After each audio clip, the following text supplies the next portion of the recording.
city of Tucson, right?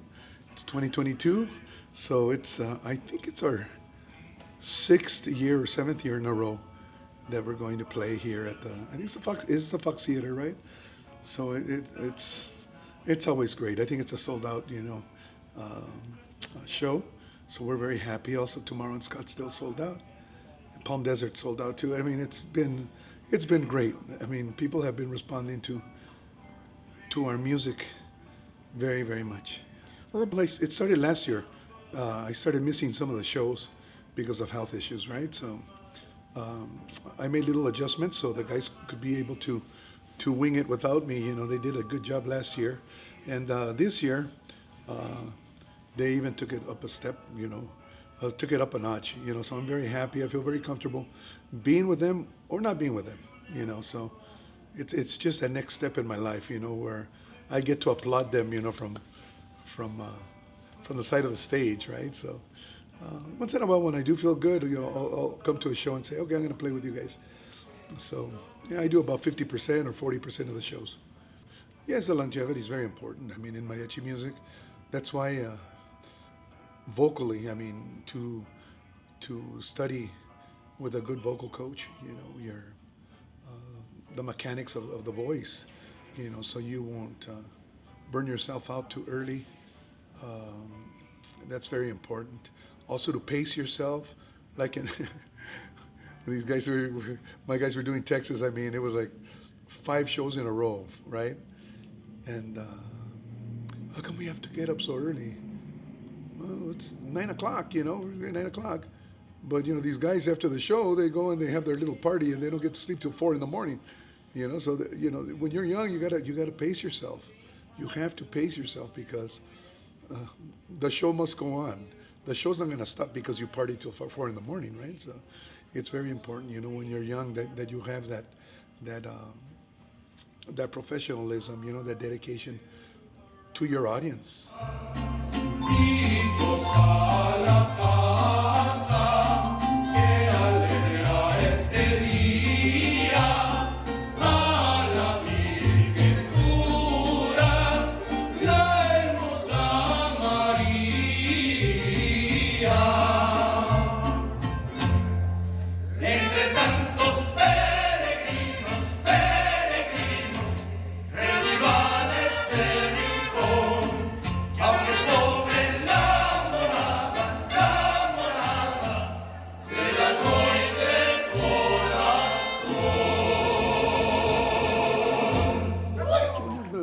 The combination of soul has always been mostly younger guys. It's I've been always I've been willing to give a chance to young guys that I think that I could mentor and sort of guide them and have them grow musically with my mariachi. So a lot of people, guys in other groups that are older guys would probably criticize me, but. I get to do. I can do it. So I don't worry about having. I got to find a seasoned musician to come and play my group. I get to choose and pick whoever I want. If they have the right image, the right look. They have vocally, they have potential, and also instrumentally. And then some of them already have it when they come in, but it can be a struggle because it's a music that's always been picked up by ear. So I try to tell my young guys that having them get better at their craft, like reading music, is very, very important. It's very, very important to read music. The way the arrangements are done now, they're more elaborate. Before, when they would record an album in one day, 10 songs in one day, or in 2 days, so the arrangements were a lot more accessible. They were easier to play. The focus was different. Now, everything's more elaborate, so you have to be a better musician, and it's definitely another generation of musicians. But I feel very proud of my guys because they're young and they're dedicated. They're dedicated.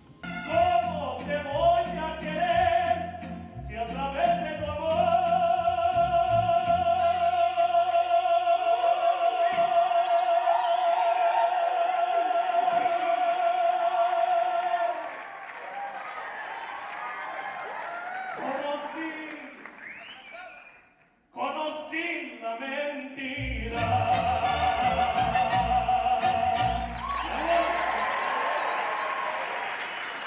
Well, when there's an opening in Sol de Mexico, I mean, I get calls from so many musicians because now, you have more to pick from. The only thing is that a lot of the musicians that are out there right now, they don't have that foundation that a lot of musicians from Mexico have, right? Because here they learn in the schools mostly, and in Mexico they learn out in the plaza. It's the experience. Their experience is far more ahead of the musicians here. But man, the potential and the discipline that they have here is amazing. I have two musicians in Sol that are here from Tucson. One of them is Fernando, that's been with me for 23 years or something like that. And then Carlitos, who just joined last year. He's been here about 10 months, and I put him in as a trumpet player. I didn't even know that he was such a great vocalist, and he's definitely like a new generation of mariachi musicians. Man, he's a showman. He takes charge of the stage when he sings. It is great to see, and he's a humble kid. He knows that he's here to learn, and he's a team player. I mean, that's what it's all about. ¿Cómo estamos, Tucson?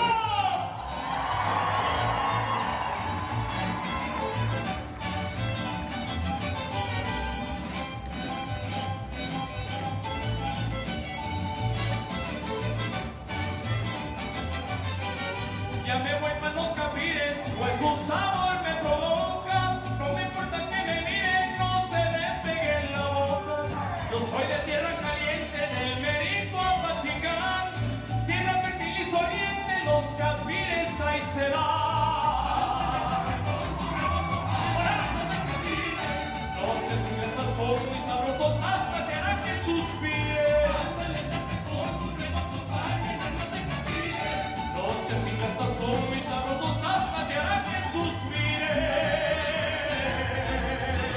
Por muy lejos que se ha ido, siempre ha regresado.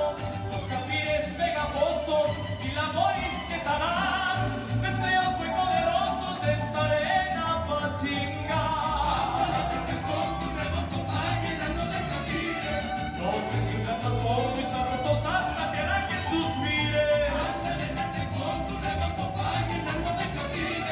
12 son muy sabrosos hasta que harán que suspires. Y esos gritos mexicanos. With the mariachi festivals, it's beautiful. I think it was even nicer towards the end of the 80s and the 90s. It was, the beginnings of many festivals throughout the United States, and we were part of that. It got to the point that towards the end of the 90s, we started doing a lot of concerts, a lot of PACs, a lot of, the performing arts centers, a lot of casinos, a lot of fairs on our own. So anyone that has attempted to start mariachi festivals again, they've struggled. Why? Because the top mariachis are traveling on their own, and it's very hard to compete against yourself when you're doing a mariachi festival in a city where you're already going alone and you're successful.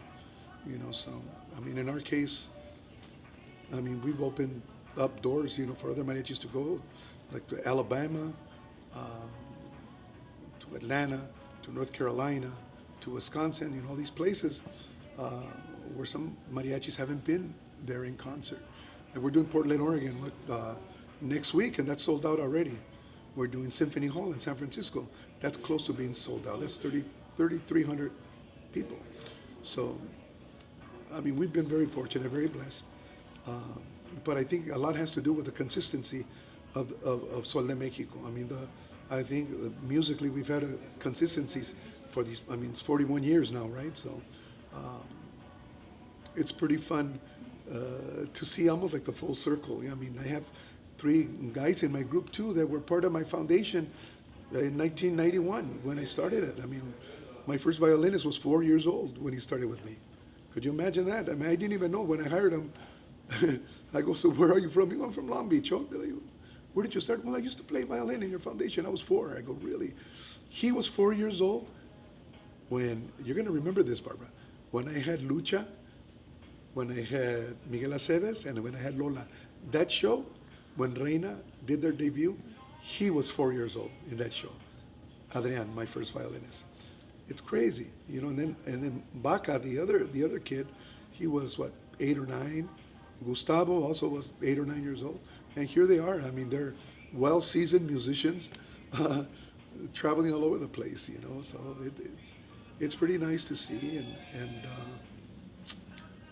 it was a good time, you know, the 90s, you know, for the kids to learn, because it was a lot of hands-on, you know, as far as the professional musicians being involved with kids, you know, learning and teaching them how to play, you know, and to maintain the essence of the music.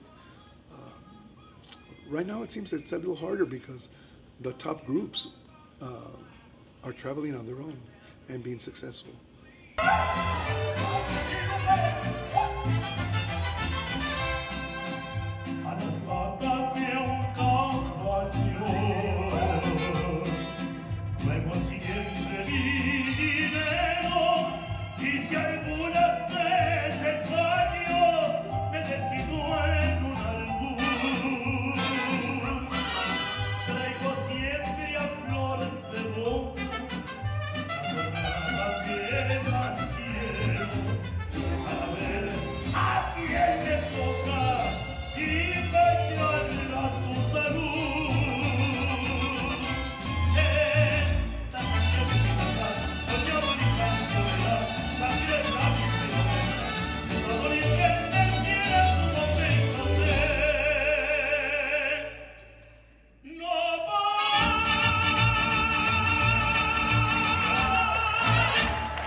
Bajo la dirección de Julie Gallegos. ¡Fuerte el aplauso!